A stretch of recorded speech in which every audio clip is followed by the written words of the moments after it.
बिहार की राजनीति में एक बड़ा मोड़ आ गया है। जिस सीधी टक्कर का पूरे राज्य को इंतजार था वो अब देखने को नहीं मिलेगा। यानी तेजस्वी यादव बनाम प्रशांत किशोर की लड़ाई। राघोपुर सीट, जिसे लालू प्रसाद यादव का गढ़ माना जाता है, वहां से प्रशांत किशोर ने खुद चुनाव न लड़ने का फैसला किया है। इसके बजाय उनकी पार्टी जनसुराज ने चंचल सिंह को अपना उम्मीदवार घोषित किया है।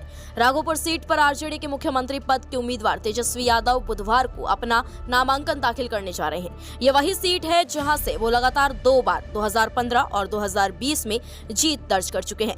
आरजेडी के लिए ये सीट सिर्फ एक विधानसभा क्षेत्र नहीं बल्कि यादव परिवार की राजनीतिक विरासत है। लालू यादव और राबड़ी देवी दोनों ने भी यहीं से राजनीति की नई शुरुआत की थी। कुछ हफ्ते पहले तक ये चर्चा जोरों पर थी कि प्रशांत किशोर खुद राघोपुर से मैदान में उतरेंगे और तेजस्वी को सीधी चुनौती देंगे। उन्होंने खुद अपने रोड शो के दौरान कहा था कि अगर मैं यहां से चुनाव लड़ा तो तेजस्वी को अमेठी जैसी हार मिलेगी। इस बयान के बाद बिहार की सियासत में हलचल मच गई थी। लेकिन अब उनके इस फैसले ने स्पष्ट कर दिया है कि प्रशांत किशोर इस बार चुनावी रणभूमि में उम्मीदवार नहीं बल्कि रणनीतिकार की भूमिका निभाएंगे। चर्चा चल रही है कि प्रशांत किशोर जनसुराज वहां लड़ने आ रहा है तो तेजस्वी यादव दूसरी सीट खोज रहे हैं। उनका भी हालत वही होगा जो राहुल गांधी का अमेठी में हुआ, छोड़कर गए वायनाड तो अमेठी से ही हार गए। इसलिए मेरे भाई आज जा रहे हैं, अभी चर्चा शुरू हो रही है, अभी तो चुनाव अब शुरू हो रहा है।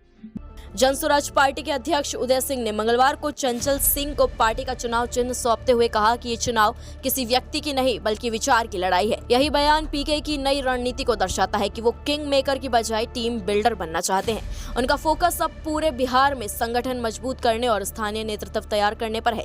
जनसुराज अब तक 2 उम्मीदवार सूचियां जारी कर चुका है। पहली सूची में 51 और दूसरी में 65 नाम शामिल थे। दोनों ही सूचियों में प्रशांत किशोर का नाम नहीं था।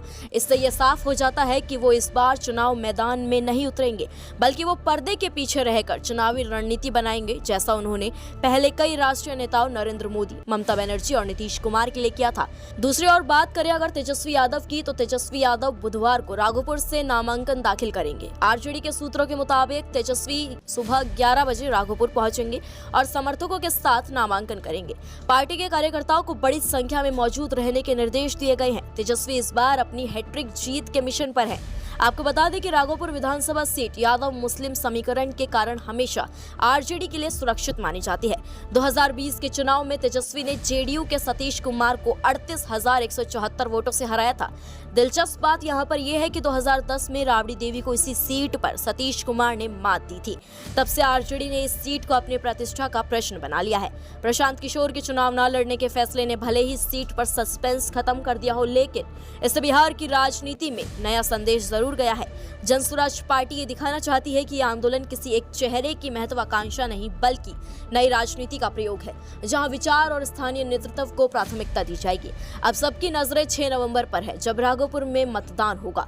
सवाल यही है कि क्या तेजस्वी यादव अपनी तीसरी जीत दर्ज कर पाएंगे या जनसुराज का नया चेहरा चंचल सिंह इस गढ़ में सेंध लगा पाएंगे। बिहार की सियासत में यह लड़ाई सिर्फ एक सीट की नहीं बल्कि 2 विचारधाराओं की टक्कर बन चुकी है। एक और परंपरा और परिवार की राजनीति, दूसरी ओर बदलाव और नई सोच का दावा। आप इस मामले पर क्या सोचते हैं? अपनी राय हमें कमेंट्स बॉक्स में जरूर दें। नमस्कार, मैं हूं मानक गुप्ता। अगर आपको हमारा ये वीडियो पसंद आया हो तो इसे लाइक और शेयर जरूर करें और हाँ, हमें सब्सक्राइब और फॉलो करना ना भूलें ताकि आप देश और दुनिया की कोई खबर मिस ना करें। तो जुड़े रहिए हमारे साथ और देखते रहिए News 24।